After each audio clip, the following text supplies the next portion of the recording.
Data scientist কিংবা data engineer বা machine learning engineer হিসেবে কোনো জবে জয়েন করার পরে অনেক ক্ষেত্রেই দেখা যায় একজন ক্যান্ডিডেট হতাশাগ্রস্ত হয়ে পড়ে। এর কারণ হলো তার যে প্রত্যাশা ছিল এই জবে যে ধরনের কাজ সে করবে, বাস্তবতা তার থেকে অনেক ভিন্ন। বাস্তব জীবনে কোনো ইন্ডাস্ট্রিতে ডেটা সায়েন্টিস্ট বা ডেটা ইঞ্জিনিয়ার কিংবা মেশিন লার্নিং ইঞ্জিনিয়ার হিসেবে জয়েন করে সবসময় যে আপনি কুল মডেল বিল্ড করবেন কিংবা এক্সাইটিং প্রজেক্টে কাজ করবেন, ব্যাপারটা এমন নয়। প্রায় ক্ষেত্রেই আপনার কাজের বড় একটা অংশ জুড়ে থাকবে ড্যাশবোর্ডিং অথবা রিপোর্টিং। আসসালামু আলাইকুম, আমি ইনায়াতুর রহিম, ডেটা সায়েন্টিস্ট এবং স্ট্যাটিস্টিশিয়ান। কাজ করছি প্রিন্সিপাল ডেটা সায়েন্টিস্ট হিসেবে একটি ফার্মা কোম্পানিতে আমেরিকাতে। এই ভিডিওতে এই যে সিনারিওর কথা উল্লেখ করলাম সেটি নিয়ে দুটি কথা বলতে চাই। অনেক দিন আগে আমি ঢাকা ইউনিভার্সিটিতে আমার ইনস্টিটিউশনে গিয়ে শিক্ষার্থীদেরকে একটা সেমিনার দিয়েছিলাম।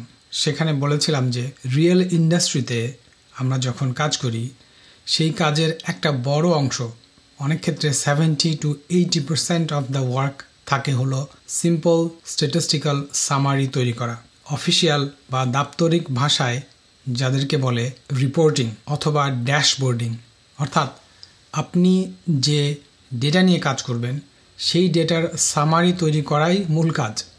যদিও আপনার টাইটেল হতে পারে ডেটা সায়েন্টিস্ট কিংবা ডেটা অ্যানালিস্ট কিংবা ডেটা ইঞ্জিনিয়ার কিংবা মেশিন লার্নিং ইঞ্জিনিয়ার। অর্থাৎ জবের যে টাইটেল, আপনাকে যে টাইটেল দিয়ে হায়ার করেছে এর মানে এই নয় যে আপনি সারাক্ষণ অ্যাডভান্সড মডেলিং করবেন কিংবা কমপ্লেক্স ডেটা ইঞ্জিনিয়ারিং পাইপলাইন তৈরি করবেন কিংবা really advanced machine learning model তৈরি করবেন। এটাই বাস্তবতা। আমার গত 8 থেকে 9 বছরের অভিজ্ঞতার আলোকে আমি এই কথাই বলতে পারি। রিয়েল ইন্ডাস্ট্রিতে অধিকাংশ ক্ষেত্রেই আপনার সময় ব্যয় করতে হবে ডেটা তৈরি করতে। আপনারা হয়তো শুনে থাকবেন যে ডেটা সায়েন্টিস্টদের 80% কাজ হচ্ছে ডেটা প্রিপেয়ার করা। ব্যাপারটা আসলেই সত্যি। আসলে অনেক ক্ষেত্রে 80% না, আরও বেশি সময় আপনাকে ব্যয় করতে হবে শুধু ডেটা প্রিপেয়ার করার জন্য। কেন এমনটা হয়? এর কারণ হলো একটা ইন্ডাস্ট্রিতে বা কোনো অর্গানাইজেশনে ডেটাগুলো কোনো পরিকল্পিতভাবে সংগ্রহ করা হয় না। মানে কোম্পানিগুলোর একটা ওভারঅল পরিকল্পনা থাকে না যে এই ডেটা নিয়ে তারা কি করবে। ডেটা জেনারেটেড হয় বিভিন্ন সিস্টেম থেকে, বিভিন্ন ধরনের সফটওয়্যার তারা ব্যবহার করে, ওয়েবসাইটে ইউজারের ইন্টারাকশান, তারপরে কাস্টমাররা যখন আসে সেই পয়েন্ট অফ সেলে তাদের যে ইন্টারাকশান, ক্রেডিট কার্ড ট্রানজ্যাকশান কিংবা হসপিটালে আউটডোর পেশেন্ট হিসেবে পেশেন্ট রেজিস্ট্রেশন, সেই পেশেন্ট যখন ডাক্তারের অফিসে ভিজিট করে সেখানে ডেটা জেনারেট হয় এবং সেই পেশেন্ট যদি হসপিটালে অ্যাডমিটেড হয় তাহলে এক ধরনের ডেটা জেনারেটেড হয়।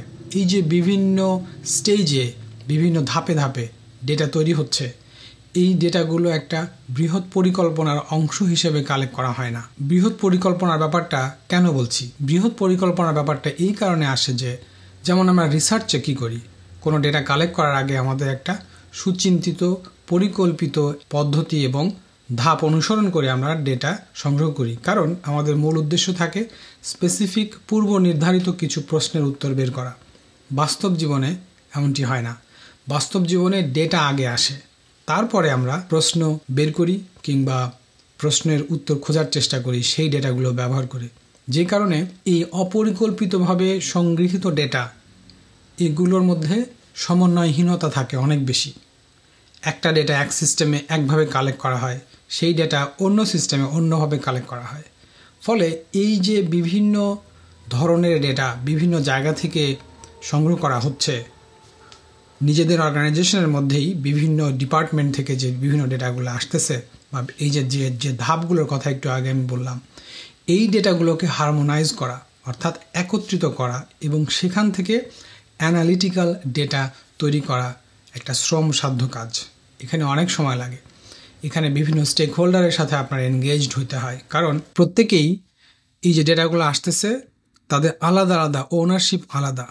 মানে একটা ডিপার্টমেন্টের ডেটা তারা ওন করে এবং তাদের কাছ থেকে সেই ডেটা আনা, সেখানে একটা পার্সোনাল কমিউনিকেশনের ব্যাপার থাকে, তাদের সাথে আলোচনা করতে হয় যে আমাদের ওই ডেটাটা লাগবে, ওইভাবে লাগবে, তখন সেইভাবে সেই ডেটাগুলো আমরা কালেক্ট করি এবং এই কালেক্ট করার পরে একটা ডেটা সেট তৈরি করা হয়। এই ডেটা সেট তৈরি করতে অনেক সময় লাগে। তাহলে এই যে বললাম ডেটা সেট তৈরি করতে অনেক সময় লাগে, তার মানে কি এই কাজগুলো কে করবে? ওই যে ডেটা সায়েন্টিস্ট, ডেটা ইঞ্জিনিয়ার যাদের কথা বললাম, তাদেরকে এই কাজগুলো করতে হয়। ফলে এই ধরনের টাইটেলওয়ালা পজিশানে আমাদের অনেক সময় এক ধরনের হতাশা কাজ করে যে ও আচ্ছা, আমি তো ভেবেছিলাম এখানে এই ধরনের কাজ করব, এসে তো দেখি সিম্পল বেসিক যে কাজগুলো আমি করতে চাই না সেই কাজগুলোই করতে হচ্ছে। অর্থাৎ আপনাকে এই জিনিসটা বুঝতে হবে যে রিয়েল ওয়ার্ল্ডে আপনাকে সব ধরনের কাজই করতে হবে, যেটাকে আমরা বলি জ্যানিটোরিয়াল ওয়ার্ক, মানে ঘর মোছা থেকে শুরু করে অ্যাডভান্স লেভেলের মডেলিং বলেন বা কুল মডেলিং বা নাইস প্রেজেন্টেশন, এই সব কাজই আপনাকে করতে হবে। তো যে কথা বলছিলাম যে ডেটা সায়েন্টিস্ট কিংবা ডেটা ইঞ্জিনিয়াররা হতাশায় ডুবে যায় এই কারণে তাদের একটা এক্সপেকটেশন মিসম্যাচ থাকে। যাই হোক, আশা করি আমার এই ভিডিও থেকে আপনারা অন্তত এইটুকু বুঝতে পারলেন যে রিয়েল ওয়ার্ল্ডের ব্যাপারটা এরকমই, প্রত্যাশার এবং প্রাপ্তির যে ব্যবধান রয়েছে সেটাই স্বাভাবিক।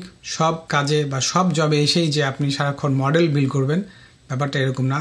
মডেল বিল্ড করা হচ্ছে একটা এন্ড প্রোডাক্ট, কিন্তু তার আগের যে প্রস্তুতিমূলক কাজগুলো আছে সেই কাজগুলো আপনাকেই করতে হবে। এই ভিডিও যদি আপনার কাজে লেগে থাকে দয়া করে সাবস্ক্রাইব করুন আর আপনার ফ্রেন্ডদের সাথে শেয়ার করতে ভুলবেন না। তাহলে আজকে এখানে শেষ করি। সবাই ভালো থাকুন। আসসালামু আলাইকুম।